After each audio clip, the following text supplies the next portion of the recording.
কৃষ্ণ, রাধে রাধে। এতদিন তো আমি অনেক ধরনের ব্লগ তোমাদের সাথে শেয়ার করেছি, বাট আজকে আমি তোমাদের সাথে আমার গুপু ভাইকে নিয়ে একটা ব্লগ শেয়ার করছি।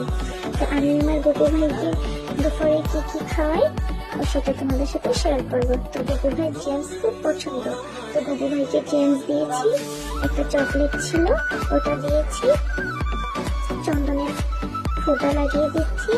তারপরে ওর জন্য আমি গ্রেপস এনেছিলাম, গ্রেপস আর আপেল দিয়েছি। তো ওই আপেল খেতে খুব ভালোবাসে।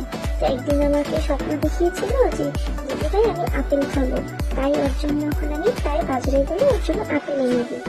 তো গুপু ভাইকে এখন আমি খাইয়ে দিব। গুপু ভাইকে আমি সবসময় নিজের হাতে খাইয়ে দিই, যত পর্যন্ত ওকে নিজের হাতে না খাওয়াবো তত পর্যন্ত আমার এরকম ফিল হয় যে ও কিছু খায়নি। নিজের হাতে খাইয়ে দিলে আমারও মনটা নেমে যায় যে হ্যাঁ ও খেয়েছে। তো আজকে আমার এরকম ফিল হচ্ছিল যে সকাল থেকে ওর মনটা খুব খারাপ ছিল, তাই আমি দিব্যাঙ্কাকে ফোন করে বলেছিলাম গুপু ভাইয়ের মন আজকে খুব খারাপ খারাপ লাগছে, তো এই জন্য আজকে ওকে নতুন জ্যাকেট পরিয়েছি, মেবি ও একটু পরে হ্যাপি হয়ে যাবে। তারপর ওকে খাইয়ে দাইয়ে ওকে আমি ঘুম পাঠিয়ে দিই। তো আজকের ব্লগটা আমি এখানে শেষ করলাম, নেক্সট আবার একটা ব্লগ নিয়ে আসবো। টাটা, বাই বাই, হরে কৃষ্ণ, রাধে রাধে।